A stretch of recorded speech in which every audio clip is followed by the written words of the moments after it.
கண்களை மூடி ஜெபம் செய்து இந்த ஆராதனைக்கு நாம் ஆயத்தமாக்கிக் கொள்வோம்.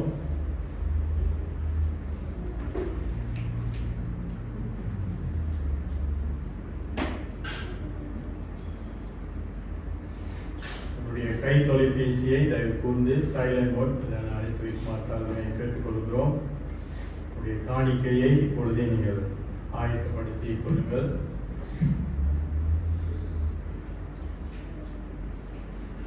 நமக்காக நாம் செபித்துக் கொள்வோம்.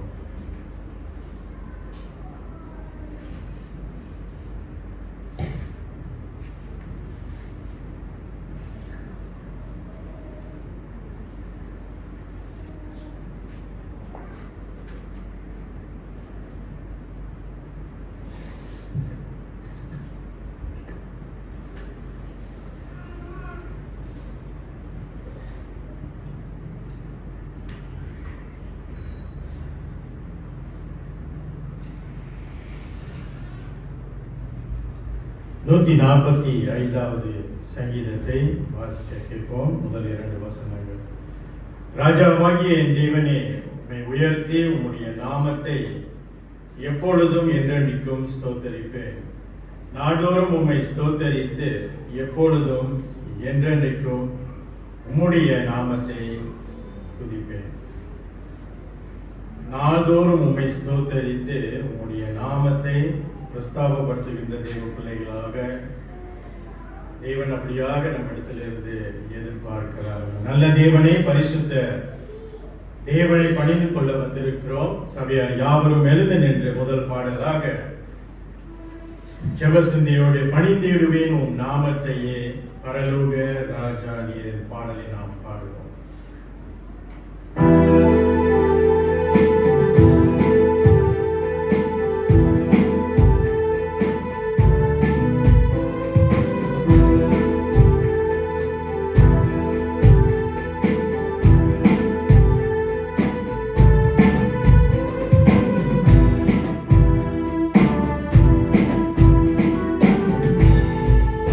பணிந்திடுவேன் உம் நாமத்தையே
சிங்காசனம், பூமி உமது பாதப்படி. ஆண்டவரே, வானத்திலிருந்து ஒவ்வொரு நாளும் உம்முடைய சித்த பிரகாரம் தேவ ஜனங்களாகிய எங்களுக்கு நீர் எல்லாவற்றையும் எல்லா நேரத்திலும் உம்முடைய கிருபையை எங்களுக்கு அளித்து ஆண்டவரே, ஒவ்வொரு நேரமும் இந்த பூமியிலே நாங்கள் ஜீவனம் பண்ண உம்முடைய கிருபை எங்களுக்கு அதிகமாய் வழங்கி எங்களுக்கு போதுமானவராய் இருக்கிறதுபடினால இந்த காலை நேரத்தில் நாங்கள் உம்மை ஸ்தோதரிக்கிறோம் ஆண்டவரே. இந்த பரிசுத்த ஓய்வு நாளை காண நீர் எங்களுக்கு கிருபை பாராட்டினீர்.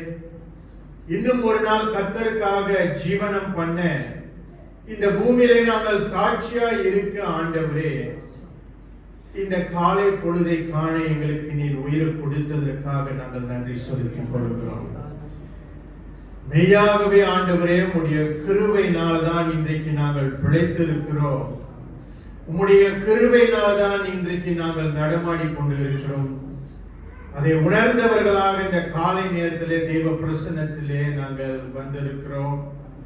அந்த சிந்தையோடு உம்மை நாங்கள் கனப்படுத்தி உம்மை மகிமைப்படுத்தி ஆண்டவரே, உமக்கு ஸ்தோத்திர பலியாக நாங்கள் இந்த காலை நேரத்திலே எங்களை நாங்கள் ஒப்பு கொடுக்க நீர் எங்களை வழிநடத்த வேண்டும் என்று நாங்கள் வேண்டிக் கொள்கிறோம் ஆண்டவரே. கடந்த ஒரு வார காலத்திலே உம்முடைய தயவை எங்களை நடத்தியது, உம்முடைய பாவ மன்னிப்பை நீர் எங்களுக்கு அருளிய ஆண்டவரே. ஒவ்வொரு நாளும் இந்த போராட்டமான உலகத்தில் நாங்கள் எங்களுடைய விசுவாசத்தை காத்துக்கொண்டு ஜீவனம் பண்ண நீர் கிருபை பாராட்டி இருக்கிறீர். அதற்காக நாங்கள் உமக்கு நன்றி செலுத்திக் கொள்கிறோம். எங்களுடைய போக்கிலும் எங்களுடைய வரத்திலும் உம்முடைய துணை இருந்தது, உம்முடைய பாதுகாப்பு இருந்தது. எங்களுடைய பிள்ளைகள் மேல் உம்முடைய பாதுகாப்பு இருந்தது, சபையார் மேல உம்முடைய அனுக்கிரகம் இருந்ததற்காக நாங்கள் உமக்கு நன்றி செலுத்திக் கொள்கிறோம். அந்த நன்றி உள்ளத்தோடு ஆண்டவரே, இன்றைக்கு ஒரு மனமாய் ஒரு குடும்பமாய் உம்முடைய சன்னிதானத்திலே நாங்கள் வந்திருக்கிறோம். எங்களுடைய எல்லா விதமான தப்பிதங்களையும் பலவீனங்களையும் பாவங்களையும் தயவாய் எங்களுக்கு மன்னித்து எங்களுடைய பாவங்கள் இந்த ஆராதனைக்கு தடையாய் இருக்காதபடி பாவ மன்னிப்பு அந்த நிச்சயத்தோடு அந்த உணர்வோடு நான் தேவனை தரிசிக்க வேண்டும், இந்த பரிசுத்த தேவனை பரிசுத்த உள்ளத்தோடு நான் தேட வேண்டும். அந்த சிந்தையை அந்த எண்ணத்தை எங்கள் உள்ளத்தில் ஆவியானவரோட உதவியோடு ஆண்டவரே நீர் எங்களுக்கு கிருபை பாராட்ட நாங்கள் வேண்டுதல் செய்கிறோம். இன்றைக்கும் சபையில ஊழியம் செய்கின்ற ஒவ்வொரு பிள்ளைகளுக்காக, ஏறெடுக்கின்ற ஒவ்வொரு ஊழிய அங்கங்களுக்காக நாங்கள் வேண்டுதல் செய்கிறோம். எல்லா ஊழியங்களும் உம்முடைய நாம மகிமைக்கென்று ஏறெடுக்கப்பட ஊழியம் செய்கின்ற ஒவ்வொரு பிள்ளைகள் மேல நீர் தயவா இருந்து அவர்களுடைய கரங்களை நீர் பரிசுத்தப்படுத்தி ஏறெடுக்கின்ற ஒவ்வொரு ஊழியங்களும் கர்த்தருடைய நாமம் மகிமைக்கு மாத்திரமாக ஏறெடுக்கப்பட எல்லா ஊழியங்களிலும் நீர் பெருக நாங்கள் சிறுக ஆண்டவரே, நீர் எங்களுடைய கருவியாய் எடுத்து பயன்படுத்த நாங்கள் வேண்டுதல் செய்கிறோம். உம்முடைய வார்த்தை கொண்டு வந்த உம்முடைய தாசனுக்காக பாஸ்டர் ஜெய்சிலனுக்காக செபிக்கிறோம். இன்றைக்கும் அவர் மூலியமாக நீர் எங்களோடு பேச போவதற்காக நன்றி செலுத்திக் கொள்கிறோம். உம்முடைய வார்த்தையானது எங்களுடைய இருதயத்தில் ஆண்டவரே, இருதயத்தின் ஏட்டிலே நாங்கள் எழுதி வைக்கும்படி அந்த சிந்தையை நீர் எங்களுக்கு கொடுக்க, அந்த கீழ்ப்படிதலை நீர் எங்களுக்கு கொடுக்க தாசன் மூலியமாக இன்றைக்கு நீர் எங்களோடு பேச நாங்கள் எங்களை தாழ்மையாக நாங்கள் ஒப்பு கொடுக்கிறோம். வந்தவர்களையும் வந்து கொண்டிருக்கிறவர்களையும் கர்த்தர் தொடர்ந்து ஆசீர்வதித்து இந்த ஆராதனை முற்றிலுமாக உடைய திருப்பாதத்தை நாங்கள் ஒப்பு கொடுத்து அருமை ரட்சகரான இயேசு கிறிஸ்துவின் இனிய நாமத்தின் ஜெபத்தை ஏறெடுக்கிறோம் நல்ல பிதாவே, ஆமென்.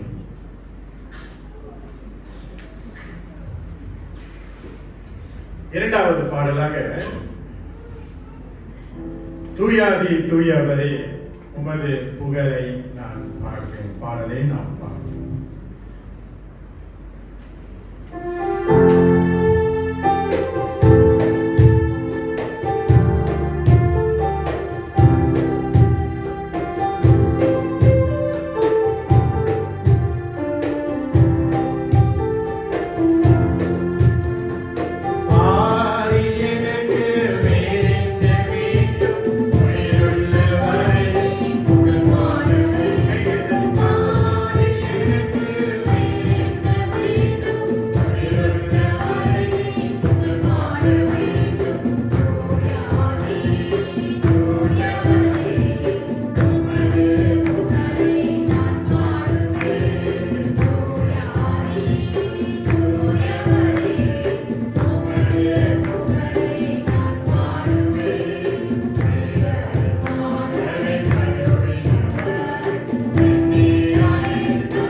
வாசிக்க தெரிந்து கொள்ளப்பட்ட வேத பகுதிக்கு நாம் கடந்து செல்வோம். இன்றைக்கான வேத பகுதி நீதிமொழிகள் 22ஆம் அதிகாரம் வசனம் 17 துவங்கி 29 முடிகிறது.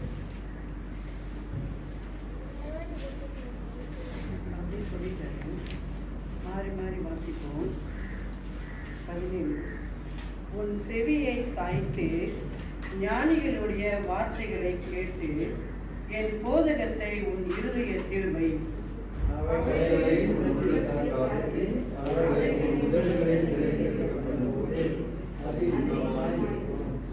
உன் நம்பிக்கை கர்த்தர் மேல் இருக்கும்படி இன்றைய தினம் அவைகளை உனக்கு தெரியப்படுத்துகிறேன்.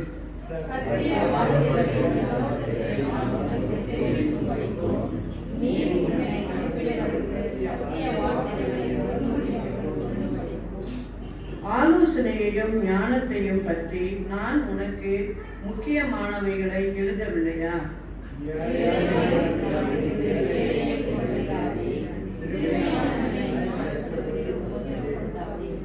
கர்த்தர் அவர்களுக்காக வழக்காடி அவர்களை கொள்ளையிடுகிறவர்களுடைய பிராணனை கொள்ளையிடுவார்.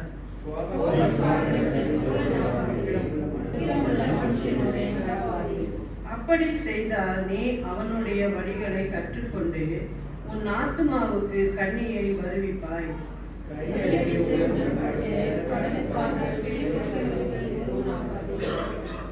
செலுத்த உனக்கு ஒன்றுமில்லாது இருந்தால் நீ படுத்திருக்கும் படுக்கையையும் அவன் எடுத்துக்கொள்ள வேண்டியதாய் இருக்குமே.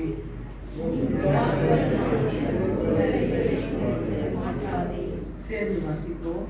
தன் வேலையில் ஜாக்கிரதையாய் இருக்கிறவனை நீ கண்டால் அவன் நீசருக்கு முன்பாக நிற்காமல் ராஜாக்களுக்கு முன்பாக நிற்பான்.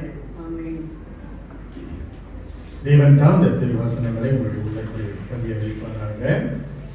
ஆண்டவராகிய இயேசு கிறிஸ்துவின் இனிய நாமத்தில் உங்கள் யாவரையும் உளுத்தராம் பைபிள் பிரெஸ்பிட்டீரியன் தமிழ் ஆராதனைக்கும் உங்கள் யாவரையும் வரவேற்கிறோம். இன்றைக்கும் விசேஷமாக நம்முடைய மத்தியில கர்த்தருடைய வார்த்தை பகிர்ந்து கொள்ள பாஸ்டர் ஜெய்சிலர் நம்ம மத்தியில வந்திருக்கிறாரு. அவருக்கும் நம்முடைய சிறப்பு வரவேற்பு. நாம் காணிக்கை தசம் பாகம் எடுப்பதற்கு முன்பதாக இயேசுவின் குடும்பம் சந்தோஷமான குடும்பம் பாடலை நாம் பாடுவோம். உங்களில் எத்தனை பேரு இன்னைக்கு சந்தோஷமா இல்லை?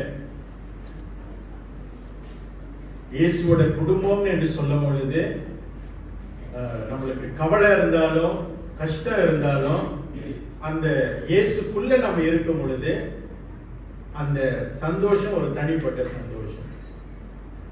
அழுகையில சிரிக்கிறத பார்த்திருக்கிறீங்களா? இந்த பாடலை பாடும்போது அப்படியாக அந்த சிந்தையோடு நீங்க பாடுங்க. இயேசுவின் குடும்பம் சந்தோஷமான குடும்பம். பாடுங்க இந்த பாடல்.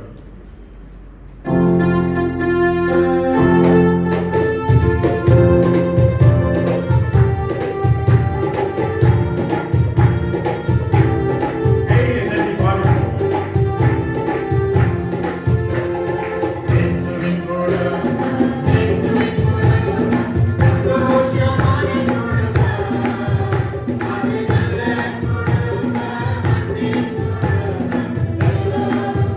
you.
இந்த வேளையிலே நம்முடைய காணிக்கை தசம் பாகங்களை நாம் ஆண்டவருக்கு வழங்குவோம்.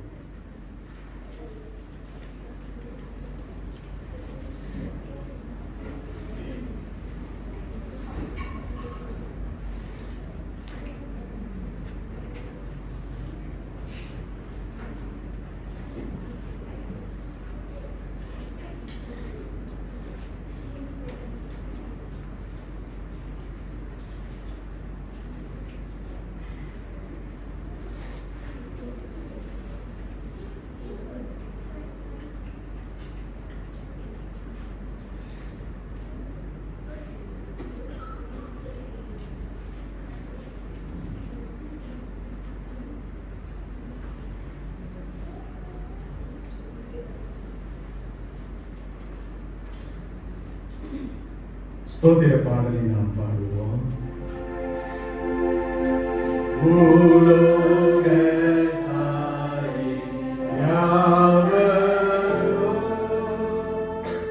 கர்த்தாவில் களி கூருங்கள்.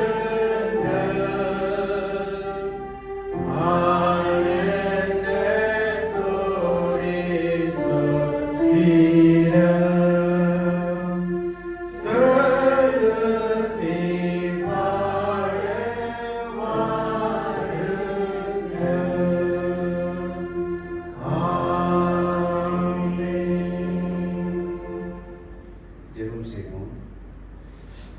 வானத்தின் பூமியும் சகலத்தையும் படுத்த ஆண்டவரே, இந்த காலை நேரத்துக்காக உங்களுக்கு நன்றி செலுத்துகிறோம்.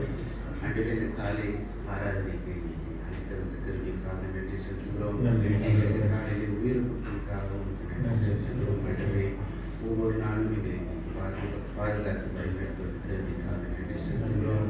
எங்களோட வேலையை நீ ஆசீர்வதித்த கருவிக்காக நன்றி செலுத்துகிறோம். வேலை செய்யறதுக்கு திரும்ப கொடுத்ததுக்காக உங்களுக்கு நன்றி செலுத்துகிறோம். ஆண்டவரே, தொடர்ந்து இந்த காணிக்கை தசமாக நீ ஆசீர்வதியும். தொடர்ந்து நாங்கள் உமக்காக கூட கொடுக்க எங்களுக்கு கற்பித்தார். பாவத்தை மன்னிக்க வேண்டுமாக சொல்லிக்கிறோம். இயேசுவின் திருவினை நடத்துமாறு எல்லாம் வல்ல இயேசுவின் நல்ல பிதாவே. நாம் போதக ஜபத்துக்கு கடந்து செல்வதற்கு முன்பதாக ஜப சுத்தியோடு உம்மை நோக்கி பார்க்கின்ற இந்த பாடலை நாம் பாடுவோம். பாடல் இறுதி சரணம் வரும்பொழுது சபையார் எழுந்து நிற்க கேட்கிறேன்.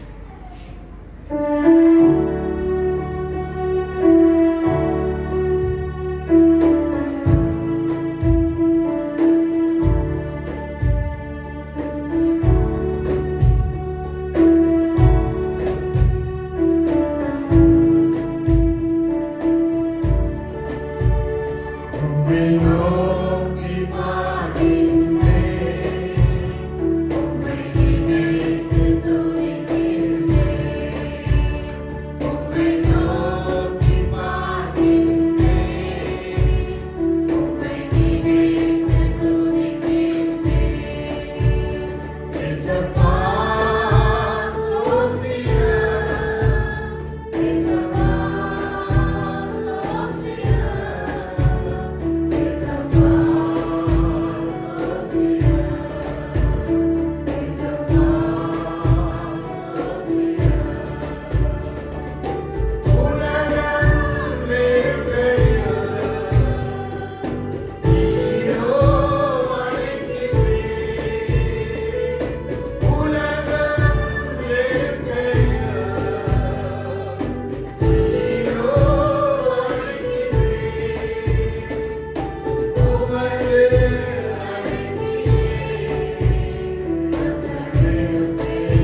போதவி ஜபத்துக்கு நாம் கடந்து செல்வோம்.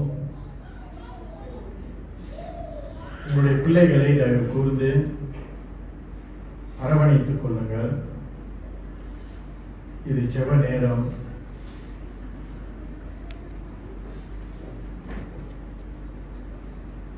நாம் ஒரு மனதாய் செபிக்கவிருக்கிறோம். எங்கள் அன்பின் பரலோக தகப்பனை, மீண்டுமாக இந்த காலை நேரத்திற்காக நாங்கள் நன்றி செலுத்திக் கொள்கிறோம். நீ நல்லவரும் வல்லவரும் கிருபை நிறைந்த தேவனாக இருக்கிறது. அதற்காக நாங்கள் உமக்கு ஸ்தோத்திரம் செலுத்துகிறோம். ஆண்டவரே,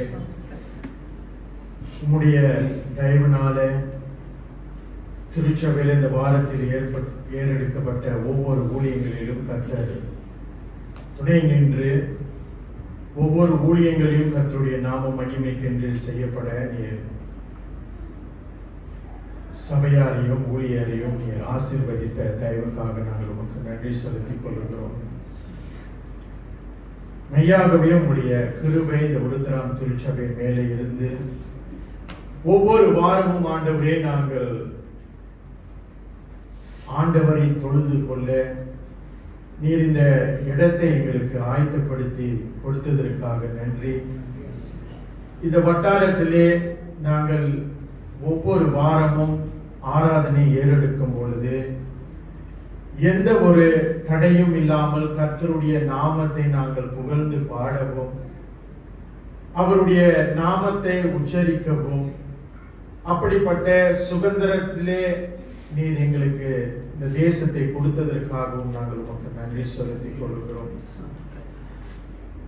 எந்த ஒரு தடையும் இல்லாதபடி ஆண்டவரே உம்முடைய ஆராதனையை, உடைய ஊழியங்களை நாங்கள் இதுகாரம் வரை செய்ய கர்த்தர் வழிகளை திறந்து கொடுத்ததற்காக நாங்கள் நன்றி செலுத்திக் கொள்கிறோம். இப்படியாக திருச்சபையில போன வாரம் நடந்த பிரேயர் மீட்டிங்காக நாங்கள் செபிக்கிறோம். கர்த்தருடைய அனுக்கிரகம் சபையார் மேல் இருந்ததற்காக நன்றி. ஆண்டவரே, ஆராதனை குறித்து நாங்கள் படிக்க தேவன் எங்களுக்கு ஒரு வாய்ப்பு கொடுத்து அதற்காக நன்றி. ஒவ்வொரு வாரமும் நாங்கள் ஆராதனைக்கு வரும் பொழுது எங்களுடைய சரீரங்களை ஜீவ பலியாக நாங்கள் ஒப்பு கொடுக்கின்றவர்களாக புத்தி உள்ள ஆராதனை நாங்கள் ஏறெடுக்கத்தக்கதாக ஆண்டவரே, இனிமேல் வரும் காலங்களில் எங்களுடைய ஆராதனையிலே கர்த்தருக்கு நாங்கள் செலுத்த வேண்டிய எல்லா கனத்தையும் எல்லா மரியாதையும் நாங்கள் ஒரு மனப்பட்டவர்களாக செலுத்த அந்த தேவ பயம் என்று எங்களுடைய உள்ளத்தில் இருக்கும்படியாக நாங்கள் வேண்டுதல் செய்கிறோம். ஆண்டவரே, நீர் எல்லா தேவர்களுக்கும் பெரிய தேவனாக இருக்கிறீர். அல்பா ஒமேகான தேவனாக இருக்கிறீர். ஆதி அந்தமில்லாத தேவனாக இருக்கிறீர். இந்த உலகத்தை நீர் படைத்து உலகத்தில் ஜீவன பண்ணுகின்ற ஒவ்வொரு கிரியைகள் மேலும் உடைய கரம் இருந்து நாங்கள் பாடினது போல ஆண்டவரே, வானம் உமது சிங்காசனம், பூமியின் மேலும் உடைய பாதங்கள் படிந்து ஆண்டவரே நீர் ஆளுகை செய்கின்ற தேவனாக இருக்கிறீர். அதை நாங்கள் அதிகமாய் உணர ஆண்டவரே. நீர் வல்லமையுள்ள தேவன் என்று நாங்கள் அதிகமாய் உணர ஆண்டவரே. நீர் பரிசுத்த தேவன் என்று நாங்கள் அதிகமாய் உணர ஆண்டவரே. எங்களுடைய சரீரங்களை, எங்களுடைய உள்ளங்களை ஆண்டவரே உமக்கு முன்பதாக நாங்கள் வரும் பொழுது ஜீவ காணிக்கையாய், பழுதற்றதாய், கரையற்றதாய் இருக்க ஆண்டவரே நீர் தொடர்ந்து எங்களை எடுத்து நடத்த நாங்கள் வேண்டுதல் செய்கிறோம். நோய்வாய்ப்பட்ட ஒவ்வொரு திருச்சபையாருக்காக நாங்கள் செபிக்கிறோம். குறிப்பாக ஆண்டவரே சகோதரி திரேசாவுக்காக நாங்கள் செபிக்கிறோம். சகோதரருடைய அந்த கால் புண் சீக்கிரத்திலே ஆறி மீண்டுமாக அவர்கள் நல்ல மாதிரி சுகம் பெற்று வேலைக்கு போக ஆண்டவரே, சகோதரிக்கு தேவையான எல்லா கிருபையும் நீ தொடர்ந்து கொடுக்க, கர்த்தர் மேல் வைத்திருக்கின்ற அந்த விசுவாசம் இன்னும் உறுதியாய் ஆண்டவரை காணப்பட ஆண்டவரே நாங்கள் வேண்டுதல் செய்கிறோம். டயாலிசிஸ்க்கு செல்லுகின்ற சகோதரர் டேனிக்காக நாங்கள் செபிக்கிறோம். ஆண்டவரே, மகனுடைய உள்ளத்தை நீ தொடர்ந்து ஆட்டி தேட்டி வருவதற்காக நன்றி ஆண்டவரே. இந்த பலவீனமான இந்த காரியங்களை அவர் கடந்து போகும் பொழுது ஆண்டவரே, ஒவ்வொரு நேரமும் உம்முடைய கிருபையினால் பிழைத்திருக்கிறோம் என்று அந்த உணர்வு அவருக்கு இருக்கு ஆண்டவரே. ஒவ்வொரு நாளும் தேவன் எனக்கு கிருபை பாராட்டி இருக்கிறார் என்று ஆண்டவரே, இந்த பலவீனத்தின் மத்தியில உம்முடைய பலன் அவருக்கு பூர்ணமாய் இருக்கு ஆண்டவரே. ஒரு மனமாய் ஒரு சபையாக நாங்கள் வேண்டுதல் செய்கிறோம் ஆண்டவரே. மற்ற சரீரத்தில் பலவீனப்பட்ட ஒவ்வொரு தாய்மார்களுக்கும் தகப்பன்மார்களுக்கும் தொடர்ந்து உடைய கிருபை அனுக்கிரகம் இருக்க வேண்டுதல் செய்கிறோம். இந்த சரீர போராட்டத்தில் ஆண்டவரே, கர்த்தருடைய நாமத்தை நாங்கள் தூஷிக்காதபடி அதிலேந்து பலன் அடைந்து எங்களுக்கு கொடுக்கப்பட்ட டாக்டர்களிலிருந்து தயவு கிடைத்து எங்களுக்கு கொடுக்கப்பட்ட மருந்தின் மூலியமாக நாங்கள் அதை கவனமாக செலுத்தும்படி, ஜாக்கிரதையாய் செலுத்தும்படி, அதன் மூலியமாக தேவன் எங்களுக்கு கிருபை பாராட்டுகிறார், சுகம் கொடுக்கிறார் என்ற அந்த நம்பிக்கையில் ஆண்டவரை தொடர்ந்து ஜீவனம் பண்ண கிருபை பாராட்ட நாங்கள் வேண்டுதல் செய்கிறோம் ஆண்டவரே. போராடுகின்ற சபையாருக்காக நாங்கள் செபிக்கிறோம். குடும்பத்தின் நிமித்தம், வாழ்க்கையின் நிமித்தம் ஒவ்வொரு நாளும் இந்த வாழ்க்கை ஏன், எப்படி, எதற்காக என்று சிந்தித்துக் கொண்டிருக்கிற ஜனங்களுக்கு உடைய தெய்வீக சமாதானத்தை நீர் கொடுத்து வழி நடத்த நாங்கள் வேண்டுதல் செய்கிறோம். ஒவ்வொரு நாளும் ஆண்டவரே, இந்த உலகத்தில் நாங்கள் ஜீவனம் பண்ணும் பொழுது எங்களுக்கு வேண்டிய எல்லா தயவையும் நீர் கிருபையாய் பாராட்டி வருகிறீர். அதற்காக நன்றி. தொடர்ந்து எங்கள் மேல கிருபையாய் இருக்க நாங்கள் வேண்டுதல் செய்கிறோம். வேலை இல்லாதவர்களுக்கு நீர் வேலை தாரும், வேலை செய்து கொண்டிருக்கிறவர்களுக்கு நீர் கிருபை கொடுத்து முதலாவது தேவனுடைய ராஜ்யத்தையும் நீதியையும் தேடுகின்ற தெய்வ பிள்ளைகளாக ஆண்டவரே, அப்படிப்பட்ட மனப்பாங்கு உள்ளவர்களாக நீர் தொடர்ந்து சபையாரோடு நீர் இடைப்பட நாங்கள் வேண்டுதல் செய்கிறோம். இன்றைக்கும் சபைக்கு வர முடியாத பிள்ளைகள் மேல் உம்முடைய கிருபை, உம்முடைய அனுக்கிரகம் இருக்க நாங்கள் வேண்டுதல் செய்கிறோம். அவர்களை நீர் ஏற்றுக்கொள்ளும். வருகின்ற வாரத்தில் கர்த்தரை தேடும்படி ஆண்டவரே இந்த உள்ளத்தை வாஞ்சையை நீர் கொடுக்க நாங்கள் வேண்டுதல் செய்கிறோம் ஆண்டவரே. சபையில் இருக்கின்ற வாலிபர்கள், சிறு பிள்ளைகளுக்காக நாங்கள் ஜெபிக்கின்றோம். இந்த வாலிப வயதில் தங்களுக்கு முன்பதாக இருக்கின்ற எல்லா விதமான எதிர்நீச்சல்களை அவர்கள் போடத்தக்கதாக கர்த்தருடைய கரங்களை பிடித்து செபித்து ஆண்டவரே, ஒவ்வொரு நாளும் வேதத்திலே தியானம் பண்ணி கர்த்தருடைய வழிகாட்டுதலை அவர்கள் புரிந்து கொண்டு தொடர்ந்து தங்களுடைய வாழ்க்கையை நடத்த ஆண்டவரே நீர் கிருபை பாராட்டும். போராடுகின்ற ஒவ்வொரு உள்ளங்களையும் ஆண்டவரே, இந்த ஆராதனை முடிந்து போகும் பொழுது ஒரு சமாதானத்தை நீர் கொடுக்கும்படி நாங்கள் செபிக்கிறோம். அப்படியாக ஆண்டவரே, கட்டட காரியத்துக்காக நாங்கள் வருகிறோம். ஏற்ற காலத்தில், ஏற்ற நேரத்தில் நீர் எங்களுக்கு ஒரு ஆசீர்வாதமான ஒரு கட்டடத்தை கொடுக்க போவதற்காக, அந்த நம்பிக்கைக்காக, அந்த விசுவாசத்துக்காக நாங்கள் நன்றி செலுத்திக் கொள்கிறோம். நாங்கள் ஜெபித்து வருகின்றதை நீர் அறிந்த தேவனாக இருக்கிறேன் ஆண்டவரே. காரியங்கள் தாமதம் என்று நாங்கள் எண்ணிக்கொண்டிருக்கின்ற நேரத்தில் நீர் சிறந்ததை, சிறப்பானதை கொடுக்க போவதற்காக நாங்கள் நன்றி செலுத்திக் கொள்கிறோம். அந்த காலம் நிறைவேறும் மட்டும் எங்களை நீர் அமைதிப்படுத்தி தொடர்ந்து ஊக்கமாய் ஜெபிக்கின்ற ஜனங்களாக எங்களை நீர் ஒரு கருவியாய் பயன்படுத்த நாங்கள் வேண்டுதல் செய்கிறோம். சபை போதகருக்காக நாங்கள் ஜெபிக்கிறோம். இலங்கையிலே ஊழியம் செய்கின்ற அவரை தொடர்ந்து நீர் நடத்தும். நல்ல ஊழியங்களை நீர் இதுகாரம் வரை ஏறெடுத்து கொடுத்திருக்கிறீர். அதற்காக உமக்கு நன்றி. அவருடைய சரீரத்தை பலப்படுத்தும். போற இடமெல்லாம் ஆண்டவரே உடைய சமாதானத்தை அவரை கொண்டு செல்ல ஆண்டவரே, எங்கெங்கெல்லாம் உடைய வார்த்தையை அவர் பேசுகின்றாரோ அங்கெல்லாம் உடைய ஜனங்கள் ஆண்டவரே உடைய அன்பை குறித்தும் உம்முடைய அந்த ரத்த சிந்துதலை குறித்தும் ஆண்டவரை நினைவு கூறும்படி ஜனங்களுக்கும் நீர் கிருபை பாராட்ட, குறிப்பாக ஸ்ரீலங்கா தேசத்தை நீ தொடர்ந்து ஆசீர்வதிக்க நாங்கள் வேண்டுதல் செய்கிறோம். மீண்டுமாக ஆண்டவரே, இன்றைக்கும் உடைய தாசன் மூலியமாக ஆண்டவரே உடைய வார்த்தையை கொண்டு வந்திருக்கிறேன். அதற்காக நன்றி. பாஸ்டர் ஜெயசீலனை, அவரோட ஊழியங்களையும் குடும்பத்தையும் தொடர்ந்து நீர் ஆசீர்வதியும். தேவ வார்த்தையை எங்களிடத்தில் பகிர்ந்து கொள்ளும் பொழுது ஆண்டவரே, எங்களுடைய காதுகளை நாங்கள் மந்தமாக்காதபடி, எங்களுடைய இறந்த இருதயங்களை நாங்கள் திறந்து கர்த்தருடைய வார்த்தைக்கு செவி கொடுக்க ஆண்டவரே, எங்களை நீர் அமைதிப்படுத்த நாங்கள் வேண்டுதல் செய்கிறோம். பிள்ளைகளையும் அமைதிப்படுத்தும். பிள்ளைகளுடைய சண்டே ஸ்கூல் கிளாஸையும் நீர் தொடர்ந்து ஆசீர்வதிக்க நாங்கள் வேண்டுதல் செய்கிறோம். ஆண்டவரே, மீண்டுமாக நீர் செய்த எல்லா நன்மையான காரியங்களுக்காக ஒரு மனமாய் ஒரு சபையாராய் நாங்கள் நன்றி செலுத்தி ஜெபத்தை இயேசுவின் வல்ல நாமத்தில் எடுக்கிறோம் நல்ல பிதாவே, ஆமென். சபையார் அமர்கள். மீண்டுமாக பாஸ்டர் ஜெயசீலனை நாம் வரவேற்கிறோம். இன்றைக்கு கர்த்தருடைய வார்த்தையை பகிர்ந்து கொள்ள பாஸ்டர் ஜெயசீலன்.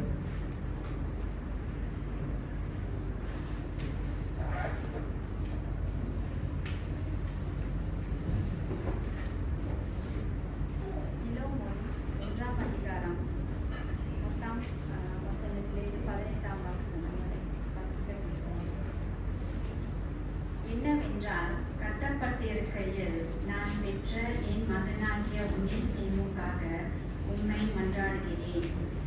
முன்னே அவன் உமக்கு புரோஜனம் இல்லாதவன், இப்பொழுதோ உமக்கும் எனக்கும் புரோஜனம் உள்ளவன். அவனை நான் உம்மிடத்திற்கு அனுப்புகிறேன். என் உள்ளம் போல் இருக்கிற அவனை நீர் ஏற்றுக்கொள்ளும். சுவிசேஷத்தின் நிமித்தம் கட்டப்பட்டிருக்கிற எனக்கு ஊழியம் செய்யும்படி உமக்கு பதிலாக அவனை என்னிடத்தில் வைத்துக் கொள்ள வேண்டும் என்றிருந்தேன். ஆனாலும் நீ செய்யும் நன்மையை கட்டாயத்தினால் அல்ல, மனப்பூர்வமாய் செய்யத்தக்கதாக நான் உம்முடைய சம்மதி இல்லாமல் ஒன்றும் செய்ய எனக்கு மனதில்லை. அவன் என்றென்றைக்கும் உம்முடையவனாய் இருக்கும்படிக்கும் இனிமேல் அவன் அடிமையானவன் அல்ல, அடிமையானவனுக்கு மேலானாகவும் பிரியமுள்ள சகோதரனாய் இருக்கும்படிக்கும் கொஞ்ச காலம் உம்மை விட்டு பிரிந்து போனானாகும். எனக்கு அவன் பிரியமான சகோதரனானால் உமக்கு சரீரத்தின் படியையும் கர்த்தருக்கும் எவ்வளவு பயம் உள்ளவனாய் இருக்க வேண்டும். ஆதலால் நீ என்னை உம்மோடே ஐக்கியமானவன் என்று எண்ணினால் என்னை ஏற்றுக்கொள்வது போல அவனையும் ஏற்றுக்கொள்ளும். அவன் உமக்கு யாதொரு அநியாயம் செய்ததும் உம்மிடத்தில் கடன் பட்டிருந்தும் உண்டானால் அதை என் கணக்கிலே வைத்துக் கொள்ளும்.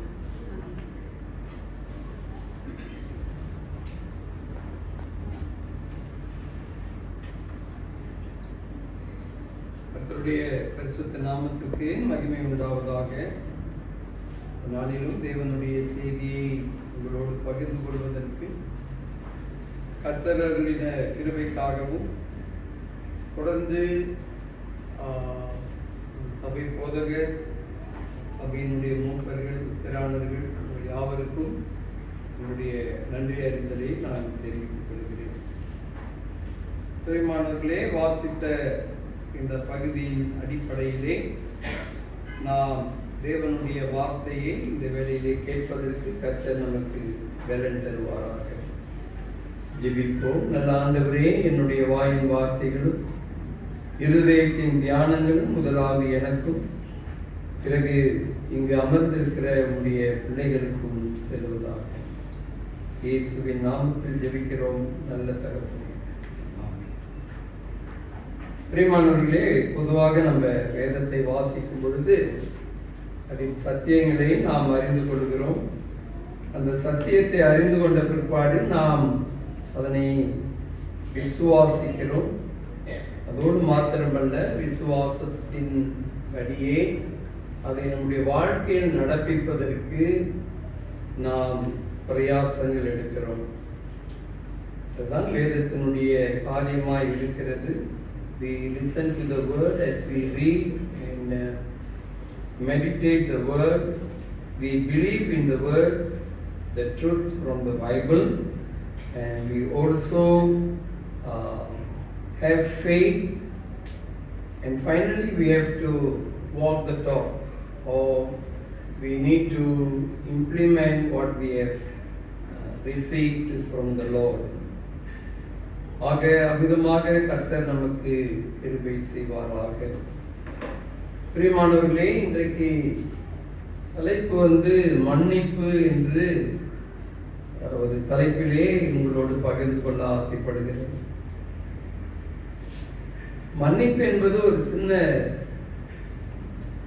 5 எழுத்தா, தமிழ்ல 5 எழுத்து, இங்கிலீஷ்ல கொஞ்சம் கூட வருது. ரொம்ப சின்ன ஒரு வார்த்தையாக இருக்கிறது, சின்ன ஒரு வார்த்தை. அதிலே அந்த மன்னிப்பை குறித்து நம்ம யோசிக்கும் பொழுது அநேக போராட்டங்களுக்குள் கடந்து செல்கிறோம். We go through many struggles and grapple with the word forgiveness.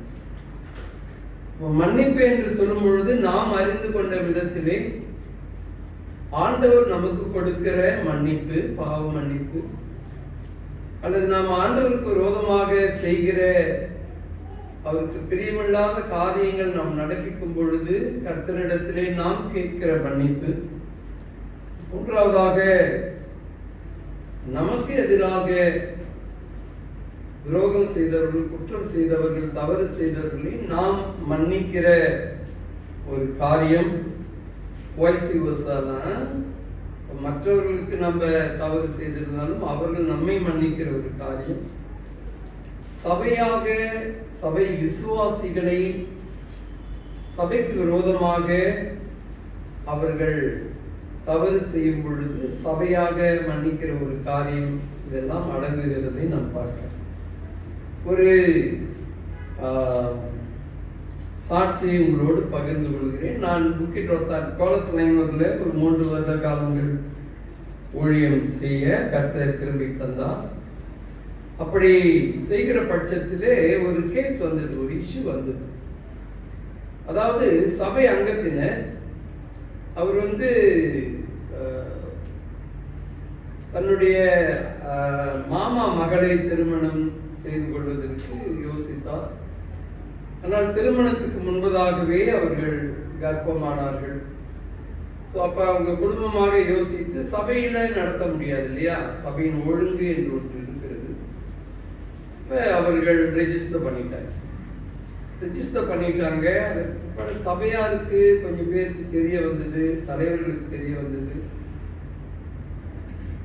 ஒரு குழந்தைய பிறந்துருச்சு, அவங்க சபைக்கு வர முடியாத ஒரு சூழலில் இருந்தார்கள். இப்போ நாங்கள் அங்கே ஊழியத்துக்கு போகும்போது இந்த கேஸ், நான் அங்கே போதகராக இருந்த பட்சத்தில் எனக்கு மூத்த போதகர் ஒருத்தர் பாஸ்டர் இன்சார்ஜ் இருந்தார். நல்ல அனுபவசாலி, மூத்த ஊழியக்காரர். அவரிடத்திலே பகிர்ந்து கொண்டேன்.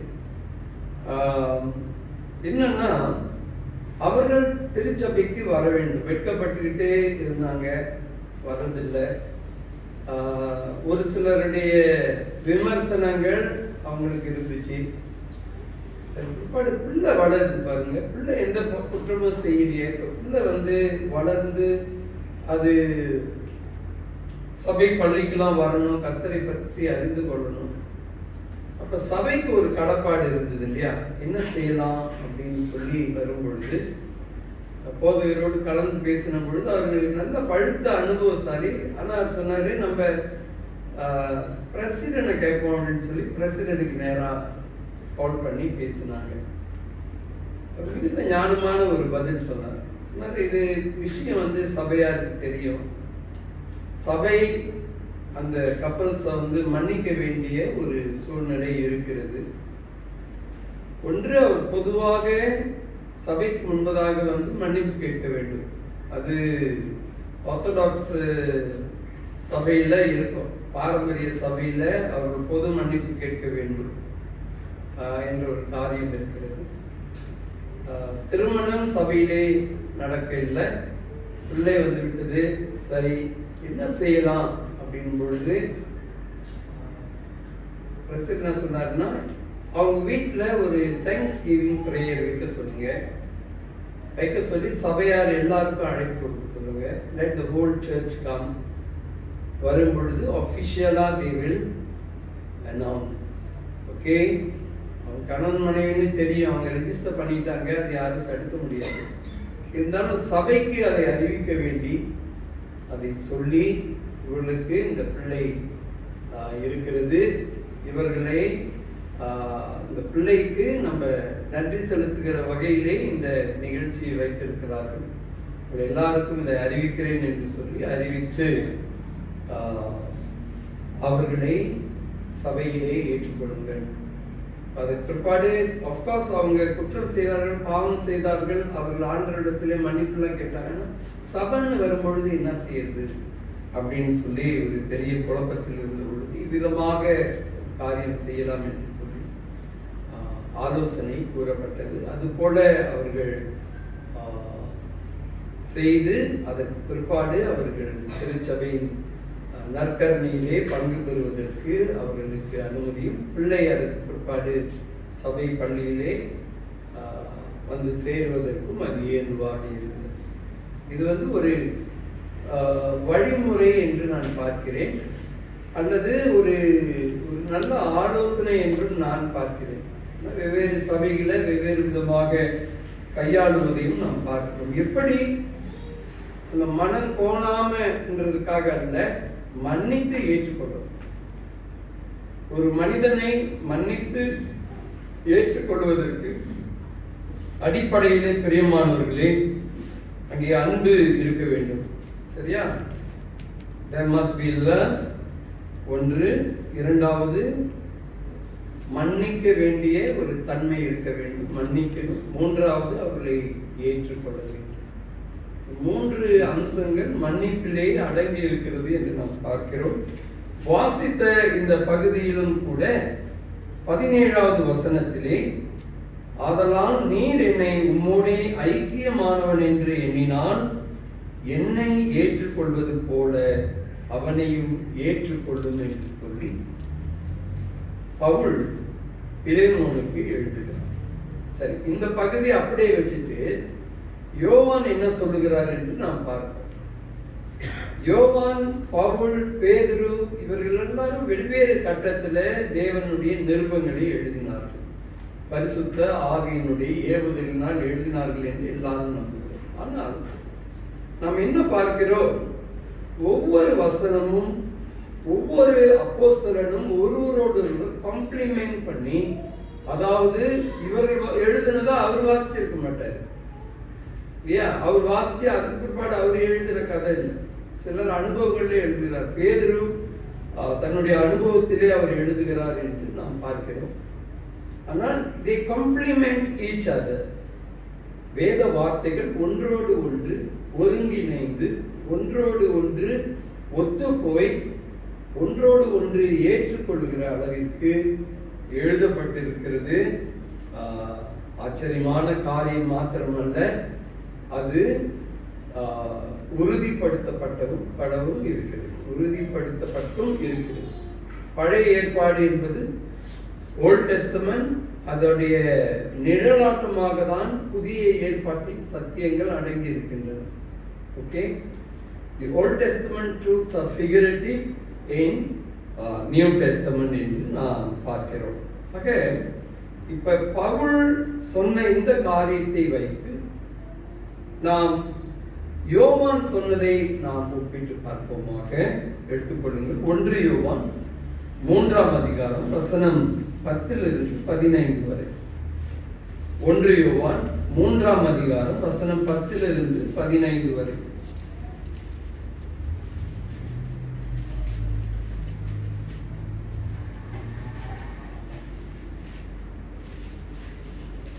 வாசிக்கிறேன். இதனாலே தேவனுடைய பிள்ளைகள் இன்னார் என்றும் பிசாசின் பிள்ளைகள் இன்னார் என்றும் வெளிப்படும். நீதியை செய்யாமலும் தன் சகோதரனில் அன்பு கூறாமலும் இருக்கிற எவனும் தேவனால் உண்டானவன் அல்ல.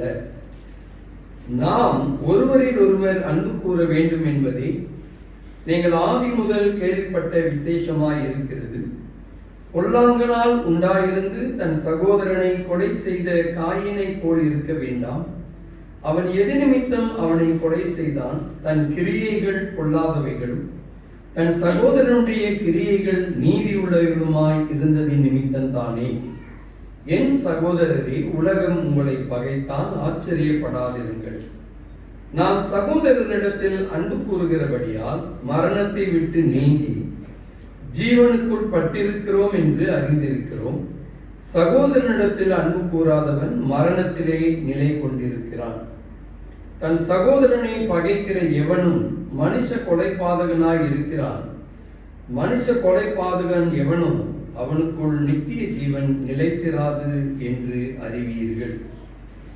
மாணவர்களே, இந்த வசனங்களை நாம் வாசிக்கிற பொழுது யோவான், அப்போஸ்தலனாகிய யோவான், இயேசுவோடு சீஷனாக இருந்த யோவான் எழுதுகிறார். இந்த யோவான் சீஷர்களிலேயே அதிக வயது சென்று மரித்தவன், ரொம்ப வயது சென்று மரித்தவன். அவனை கொலை செய்வதற்கு எத்தனையோ முறை அரசாங்கம், ரோம அரசாங்கம் முயற்சி செய்த பொழுது அவன் சாகல. விஷம் கொடுத்து பார்த்தாங்க, பத்மு தீவுல கொண்டு போய் சித்திரவதை பண்ணி அங்க சாவான்னு பார்த்தாங்க. எல்லாத்துலயும் தப்பிச்சுட்டு நின்று. ஆனால் எந்த இடத்திலே ஆண்டவர் அவனை சாகடிக்க வேண்டும் என்று எதிரிகள் விரும்புகிற பட்சத்திலே கர்த்தர் அந்த சூழ்நிலையும் பயன்படுத்தி பத்மு தீவிலே வெளிப்படுத்தின விசேஷத்தை எழுதும்படியான ஒரு கிருபையும் தந்திருக்கிறார். ஆனால் இந்த யோவான் ஸ்நானகனுடைய ஆதி நாட்களில் ஆண்டவரோடு அவன் நடக்கிற பொழுது அவனுடைய எண்ணங்கள், குணாதிசயங்கள், மனப்பாங்கு வித்தியாசப்பட்டது. John's lifestyle when he was with Jesus Christ, his attitude, his characteristics are entirely different if compared with his old age. இயேசுவோடு அவர் நடக்கிற பொழுது ஒரு முறை சமாரியா பட்டணத்துக்கு போகிறார். சமாரியா பட்டணத்துக்கு போகும் பொழுது சமாரியர்கள் இயேசு கிறிஸ்துவை ஏற்றுக்கொள்ளவில்லை. பட்டணத்துக்கு வர வேணாம், நீங்க எங்க இடத்துக்கு வர வேணாம்னு சொல்லி அனுப்பிடுறாங்க. இது அவருக்கு ரொம்ப கோபம் வந்துருச்சு. அவருக்கும் அவருடைய சகோதரன் யாக்கோபு ரொம்ப கோபம் வந்து ஆண்டவரிடத்துல ஒரு வார்த்தை கேட்கிறாங்க. அது லூக்கா 9:54 இருக்கு. Luke 9:54. அவருடைய சீஷராகிய யாக்கோபும் யோவானும் அதை கண்டபோது, ஆண்டவரே, எலியா செய்தது போல வானத்திலிருந்து அக்கினி இறங்கி இவர்களை அழிக்கும்படி நாங்கள் கட்டளையிட உமக்கு சித்தமா என்று கேட்டார்கள். பாருங்க, அவங்களுடைய சிந்தைகள், யோசனைகளை பாருங்க. யோவானுடைய யோசனை குறிப்பா ஏசு பின்னாலேயே சுத்திக்கிட்டு இருக்கிறவனுங்க. ஊழியத்துக்கு போனாலும் சரி, எங்க போனாலும், சாப்பிட போனாலும் ஆண்டவரே தொத்திக்கிட்டு போயிட்டு இருக்கிறவனுங்க. பக்தி வைராக்கியம் காமிக்கிறாரு பாருங்க. இயேசுவை தான் விடல சமாரியா. அவங்களோட சீஷர்களையும் விட மாட்டாங்கன்னு தான் அர்த்தம். ஆனா ரொம்ப கோவப்பட்டு வானத்திலிருந்து எலியா செய்தது போல அக்கினி இறக்கி உன் கதையெல்லாம் முடிப்பான் ஆண்டவரேன்னு சொல்லி சொல்றான். என்ன வெளிப்படுத்துகிறது? அவனுடைய கோபம். அவன் ஆண்டவரோடு ஆதி நாட்கள்ல இருந்த பொழுது அவனுடைய குணாதிசயங்கள் வெளிப்படுகிறது.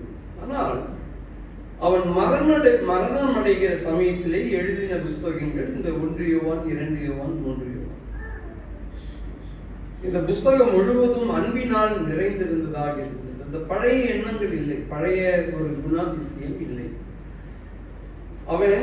அவனுடைய சரித்திரத்தை வாசிக்கும் பொழுது அவன் ஒரு சந்தை வெளியிலே நின்று போகிறவர்களையும் வருகிறவர்களையும் பார்த்து, இயேசு உங்களை நேசிக்கிறார், தேவன் உங்களை நேசிக்கிறார், கர்த்தரிடத்தில் அன்பு கூறுங்கள், ஒருவரோடு ஒருவர் அன்பு கூறுங்கள் என்று சொல்லி அவர் பிரசங்கித்து வந்தார்.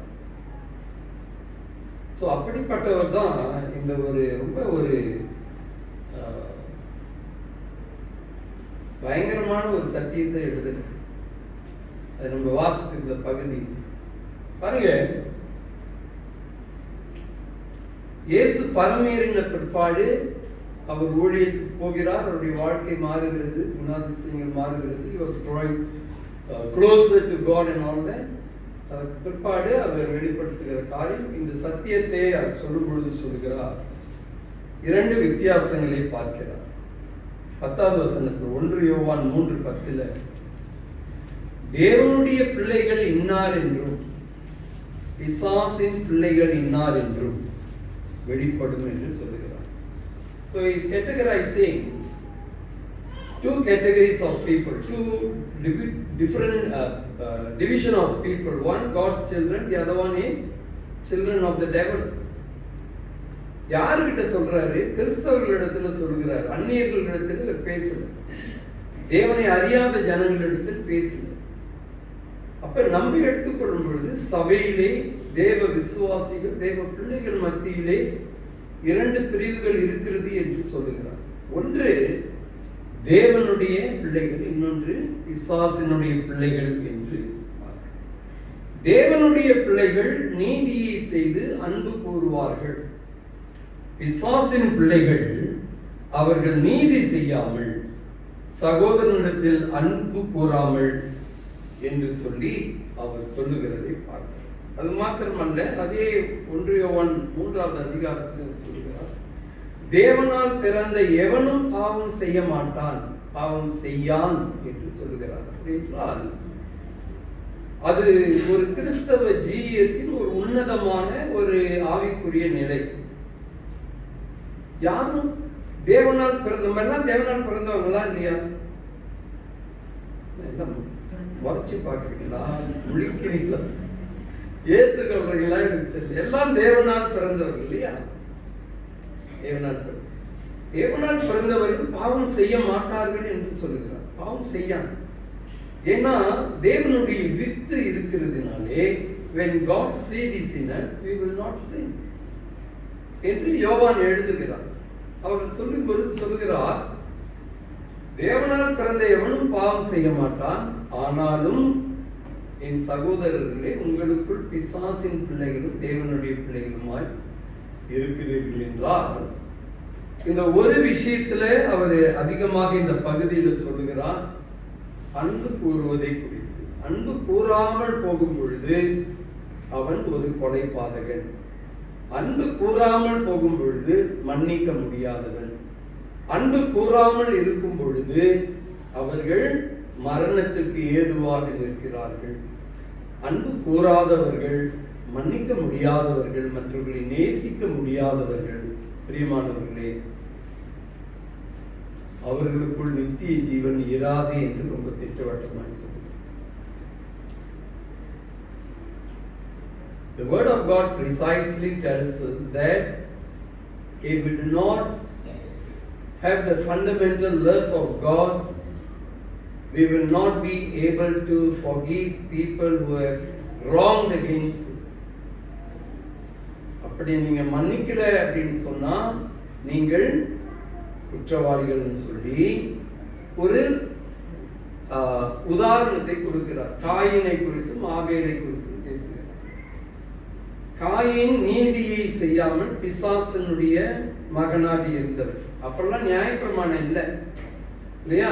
ஆண்டவர் ஆதாம் ஏவாளை சிருஷ்டித்து முதல் பிள்ளை காயின், அப்புறம் ஆபேல் என்று நியமிக்கப்பட்டிருக்கிற காரியத்தை நம்ம பார்க்கிறோம். ஆனால் நியாயப்பிரமாணம் இல்லாத பட்சத்திலேயே புதிய ஏற்பாட்டிலே காயினை குறித்து சொல்லும் பொழுது அவன் பிசாசினால் உண்டானவன், பிசாசின் அநீதியை செய்கிறவன் என்று சொல்லுகிறார்.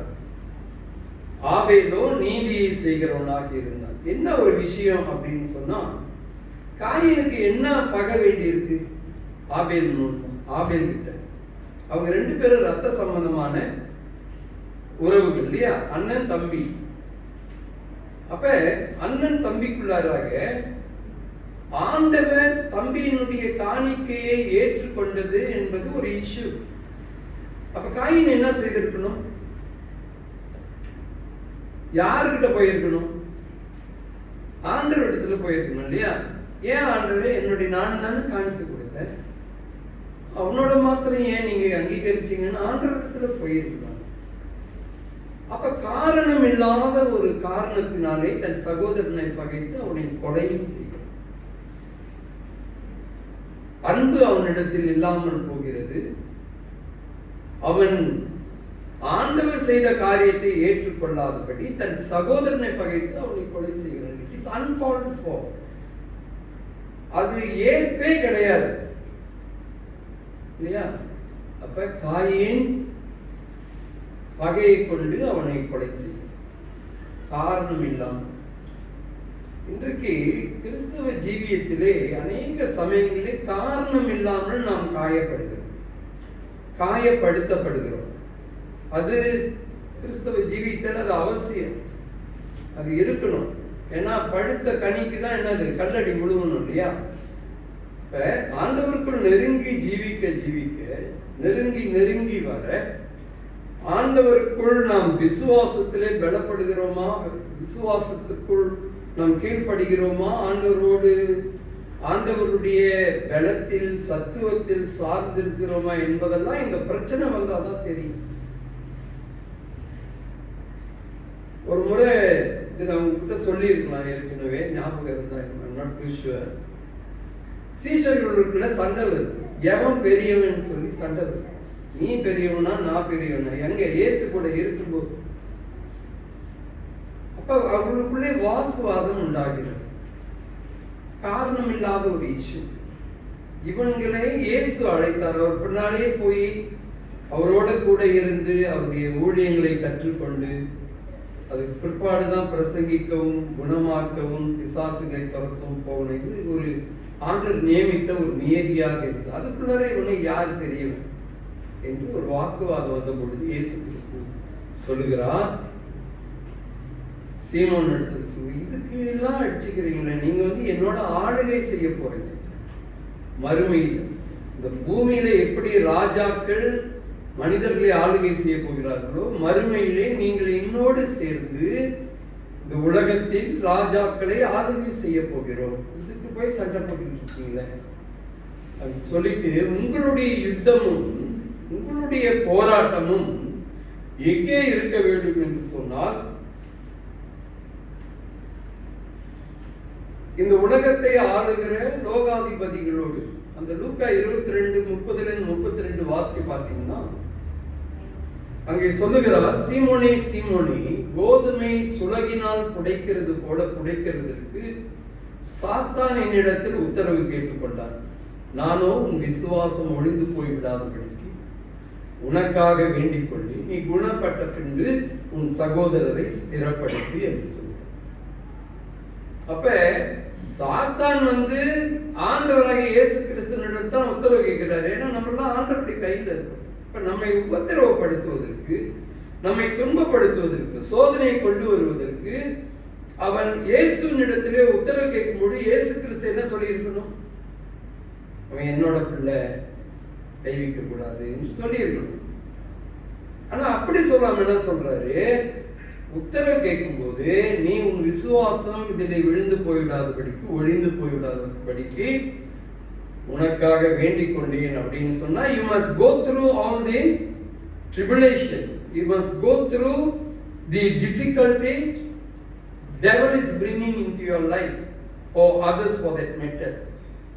அப்ப இதை மேற்கொள்வதற்கு, எதிர்கொள்வதற்கு நீ என்ன செய்ய? உன்னுடைய விசுவாசம் ஒழிந்து போடாததற்கு நான் உனக்காக வேண்டிக் கொள்கிறேன், நீ அவனுக்கு எதிராக யுத்தம் பண்ணு, அதை மேற்கொள், ஹேண்டில் த இஷ்யூ என்று சொல்லி அப்படியாக இயேசு கிறிஸ்து சொல்றாரு.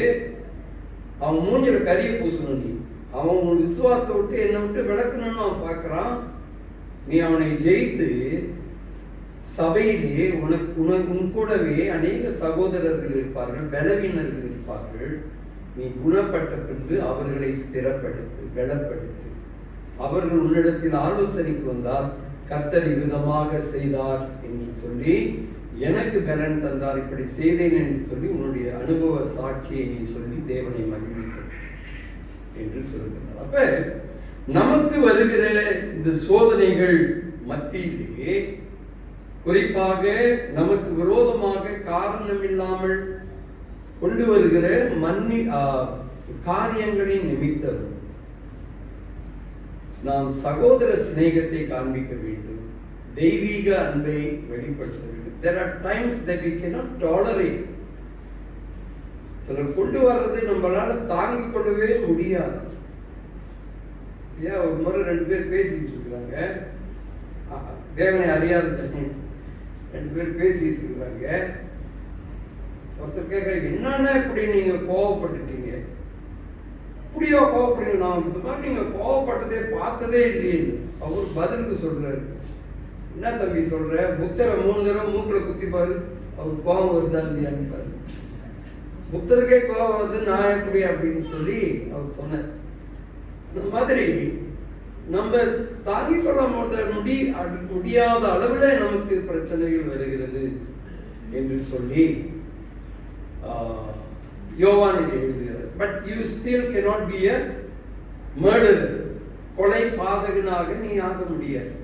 நீ அன்பு செலுத்தலையா, மன்னிக்கலையா, ஏற்றுக்கொள்ளலையா, என்ன செய்ய முடியாது. நீ பரலோகத்தில் உனக்கு இடம் இல்லை. These are serious words. நீ பிசாசின் பிள்ளை, நீ மரணத்துக்கு ஏதுவாக இருக்கிறாய். பயமா இருக்குது அதான் வாசிக்கும் பொழுது.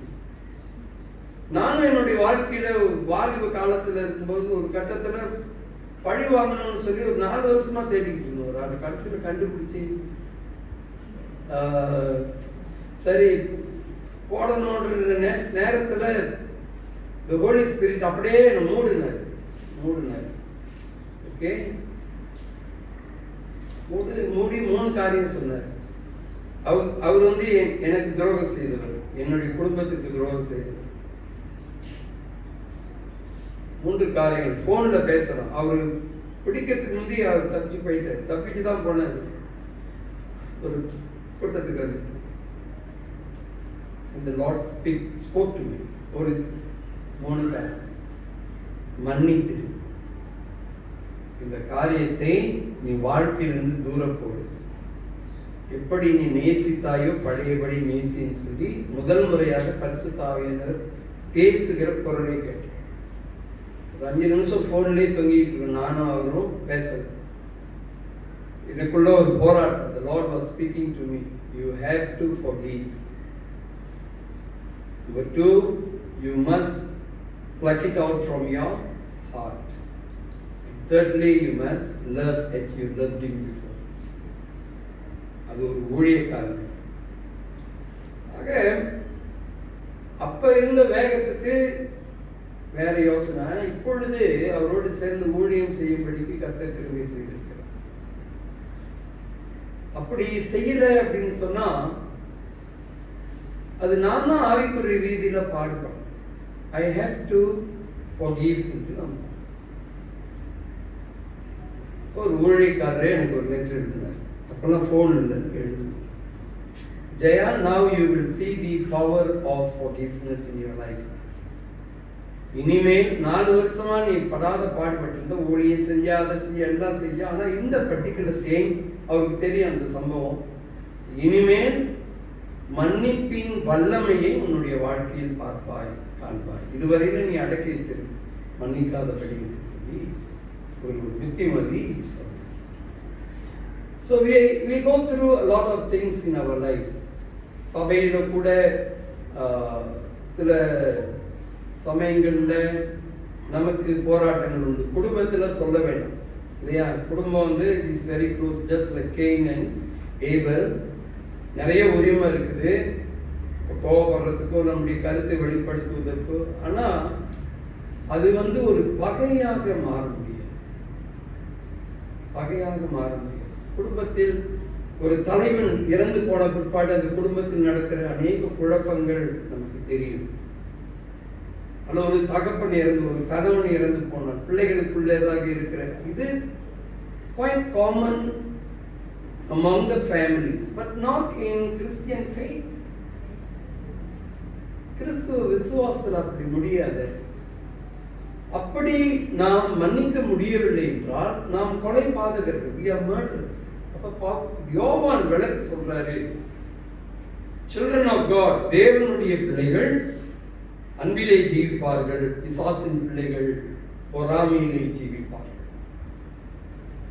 தேவனுடைய பிள்ளைகள் நீதியை செய்வார்கள், தேவனை அறிந்திருந்தும் பிசாசினுடைய தாக்கத்தில் ஈடுபடுகிறவர்கள் அநீதியை செய்வார்கள். இவன் சகோதரனாக இருப்பான், அவன் கொலைபாதகனாக இருப்பான். இவன் ஜீவனுடையவனாக இருப்பான், அவன் மரணத்தை கொண்டிருப்பவனாக இருப்பான். தேவ பிள்ளை நித்திய ஜீவனை சுதந்திரித்துக் கொள்வான். தேவன் பிசாசின் பிள்ளையோ நித்திய ஜீவனை சுதந்திரித்துக் கொள்ள முடியாமல் மரணத்துக்கு ஏதுவாக இருப்பான். ஆபேல் நீதியை செய்தவன், காயின் அநீதியை செய்தவன் என்று சொல்லி சில வேறுபாடுகளை காண்பிக்கிறேன். சரி, அதோட சேர்த்து இன்னும் கொஞ்சம் நான் யோவானோடையே நான் சொல்லியிருக்கேன். இவர் இந்த வார்த்தைகளை சொல்லும் பொழுது சத்தியங்களே அறிவிக்கிறார். ஓகே, என்னென்ன இந்த மர்டர், ரைச்சஸ்னஸ் இதெல்லாம் சொல்றாரு, கொலைபாதகன், நீதிமான் இதெல்லாம் சொல்லிட்டு இந்த வார்த்தைகளை சொல்லும் பொழுது வசனம் 11, 14, 15 நம்ம பார்த்தோம்னா யோவான் சொல்றாரு, மரணத்தை விட்டு நீங்கி ஜீவனுக்கு பட்டிருக்கிறோம் என்று அறிந்திருக்கிறோம் என்று சொல்கிறார். அப்படின்னா நமக்கு தெரியாதது இல்லை, உனக்கு தெரிஞ்சிருக்கு இது என்று சொல்கிறார். That which is known to us, உனக்கு இது தெரியும் என்று சொல்லுகிறார். 14வது வசனத்துல பார்க்கும் பொழுது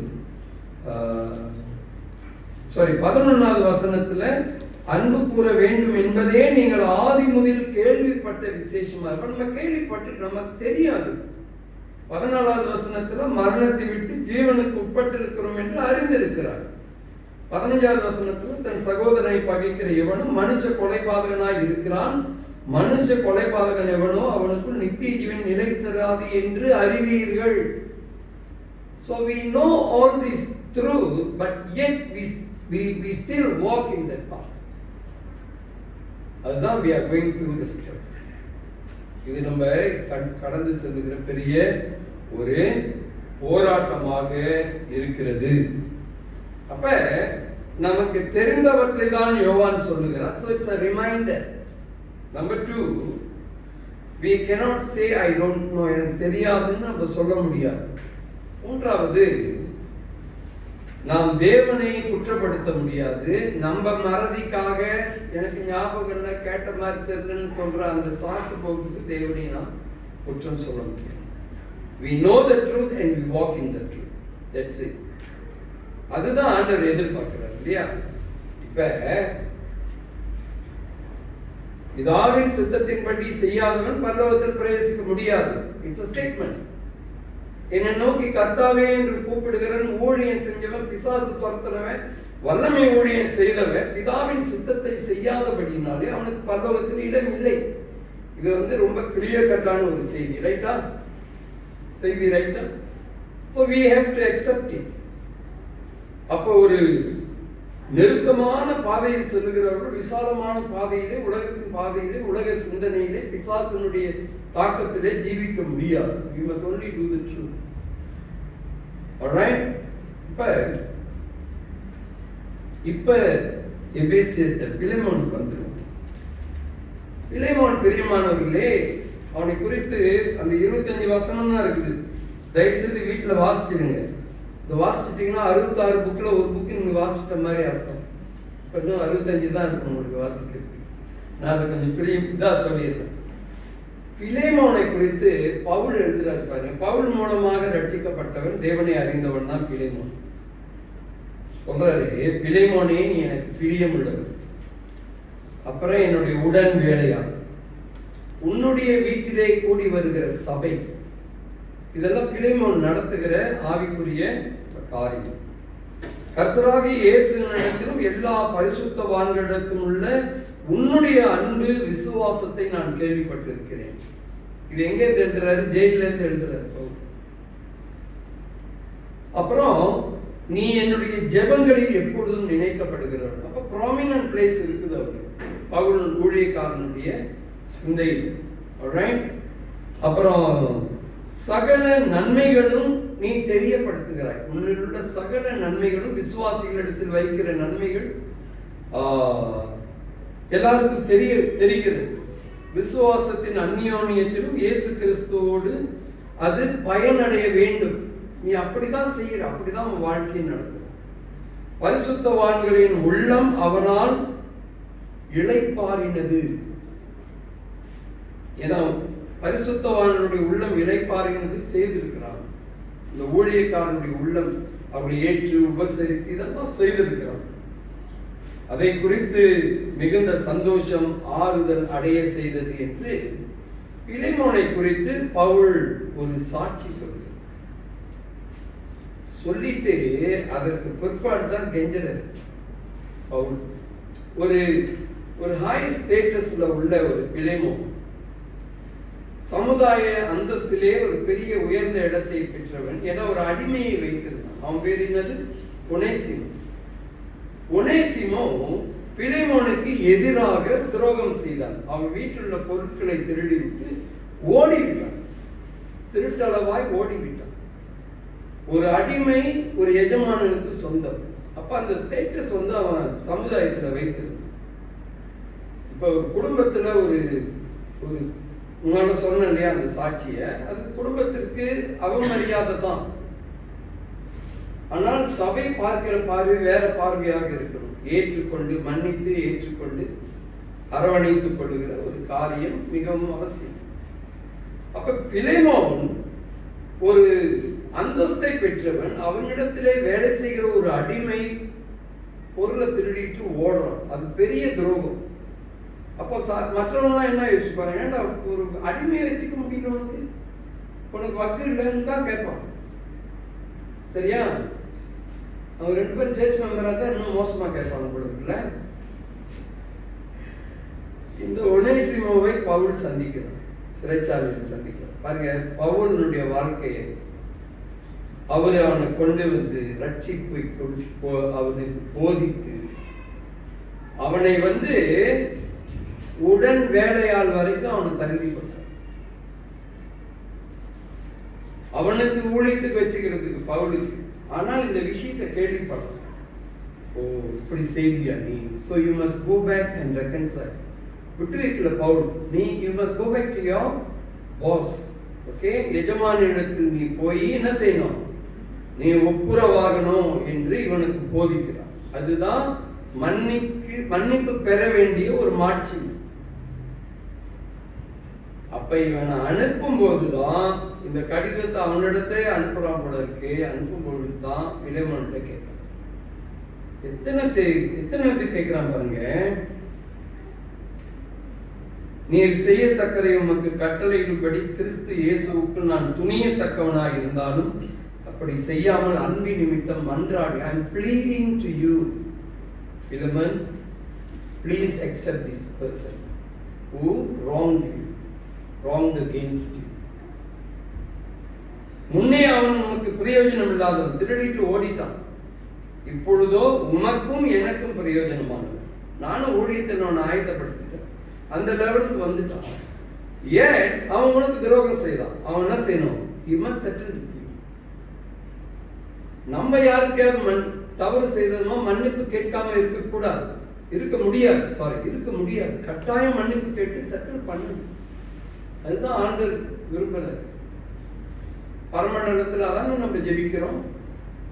லூக்கால இன்னும் ஆண்டவர்கிட்ட கேள்வி கேட்கிறோம். நான் தான் மன்னிக்கிறேனே ஆண்டவரே, நான் மன்னிச்சிட்டதுனால என்ன நீங்க மன்னிங்கன்னு கேட்கிற மாதிரி ஒரு சவால் விடுற மாதிரி.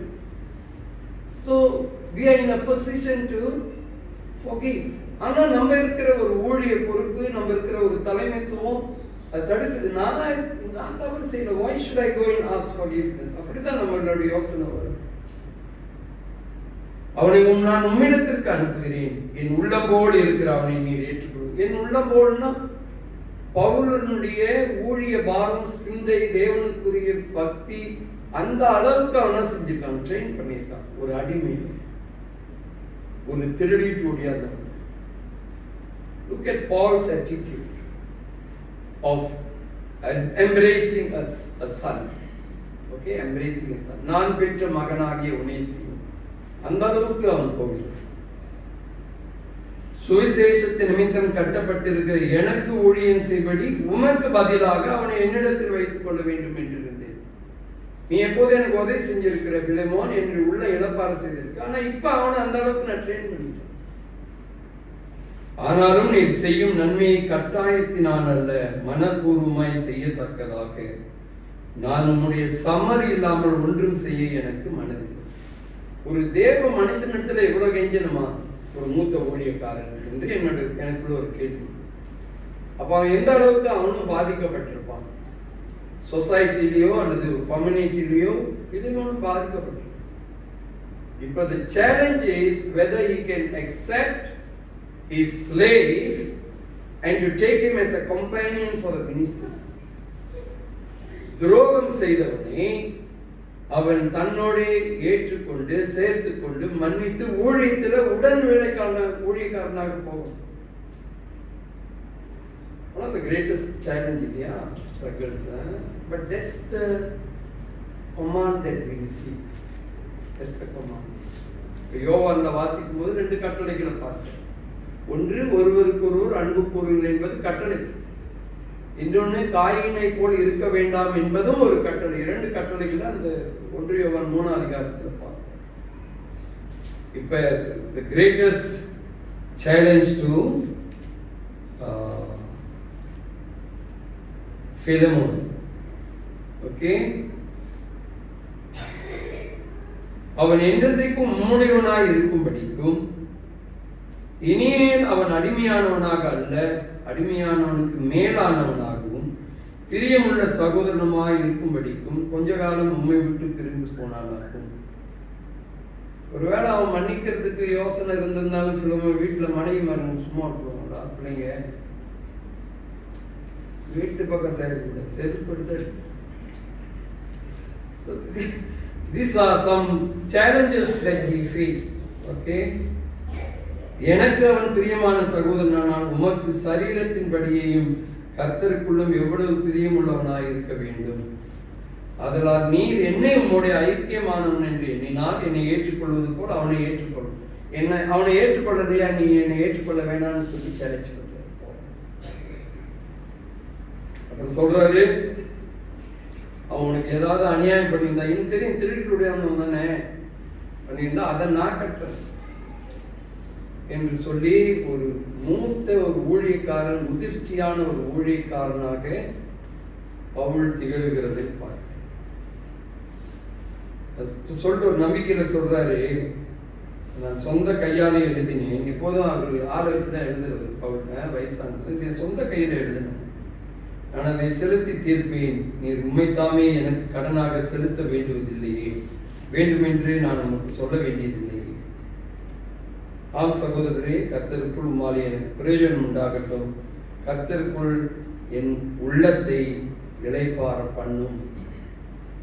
என்னை முதல்ல இளைப்பார பண்ண, இப்போ என்னை ஏற்றுக்கொள்ளுகிறதுனால என்னுடைய உள்ளம் இளைப்பார்.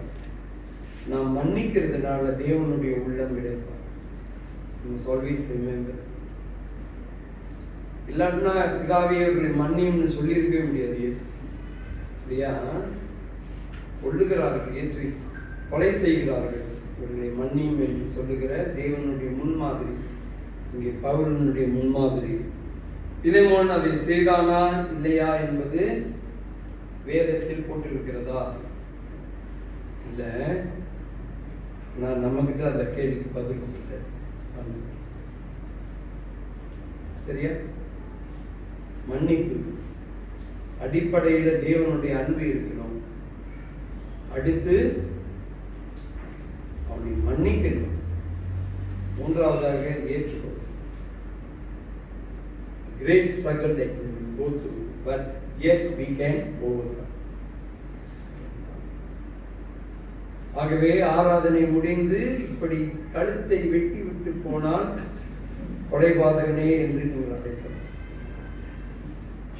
வாசற்படியிலே போதகர் நின்று கைகளை கொடுக்கும் பொழுது அங்கே போகாமல் யூட்டர்ன் பண்ணி அப்படி போய் வேற ஆள் கை கொடுத்துட்டு போனால் மரணத்துக்கு ஏதுவானவனே என்று சொல்லலாம். அப்படியா? The challenge is given to us, a call. Let us look to the Lord in prayer. தேவனிடத்திலே நாம் ஆண்டவரே, உம்முடைய வார்த்தைகள் நாங்கள் அனுதினமும் சந்திக்கிற ஒரு விவகாரமாய் இருக்கிறது. உம்மிடத்திலே நாங்கள் மன்னிப்பு கேட்பது கூட படுக்கையில் உட்கார்ந்து கொண்டு, ஆண்டவரே என்னை மன்னியும், இந்த நாளிலே உமக்கு பிரியம் இல்லாமல் செய்திருந்தால் மன்னியும் என்று சொல்லி சர்வசாதாரணமாக சொல்லிவிட்டு போகிறோம்.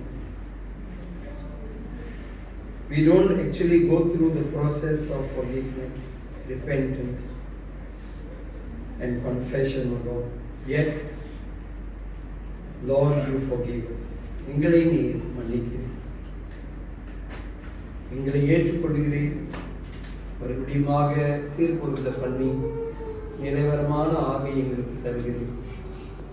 இந்த ஒரு சவாலை நாங்கள் ஏற்றுக்கொண்டு எங்கள் வாழ்க்கையில் செய்ய வேண்டியது அவசியமாயிருக்கிறது. உதவி செய். பலன் தான். உலகத்தை ஜெயித்தேன், நீயும் ஜெயிப்பாய். உனக்காக நான் வேண்டிக் கொள்கிறேன், நீ பிசாசை முறியடிப்பாய், நீ சகோதரனை ஸ்திரப்படுத்துவாய், நீ ஒரு முன்மாதிரியாய் இருப்பாய். மனமிறங்கும். நாங்கள் தீர்க்கமான ஒரு முடிவை எடுத்து கர்த்தர் உதவி செய்யும். இயேசுவின் நாமத்தில் ஜெபிக்கிறோம் நல்ல தந்தை.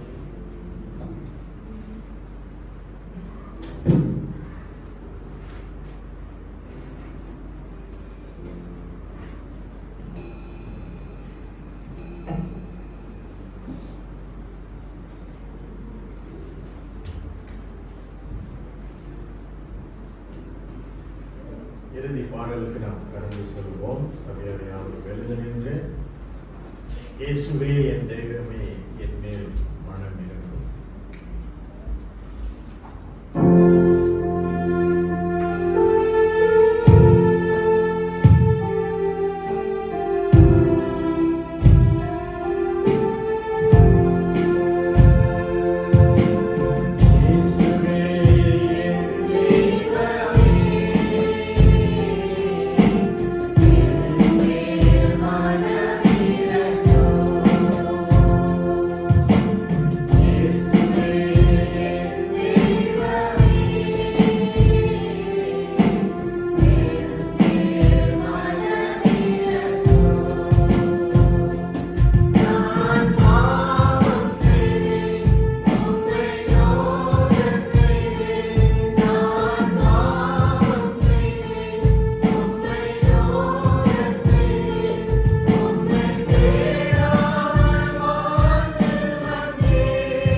ஒவ்வொரு நாளும்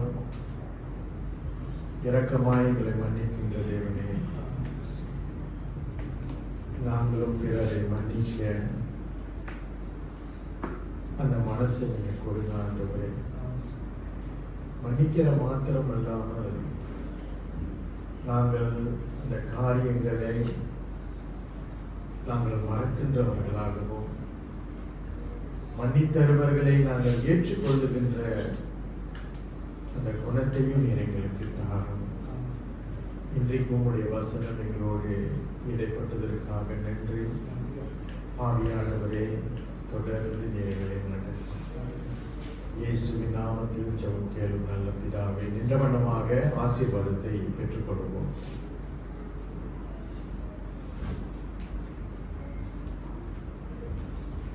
ஆசீர்வாதம். கர்த்தர் உங்களை ஆசீர்வதித்து உங்களை காக்க கடவுள். கர்த்தர் தம்முடைய முகத்தை உங்கள் மேல் பிரகாசிக்க பண்ணி உங்கள் மேல் கிருபையாயிருக்க கடவுள்.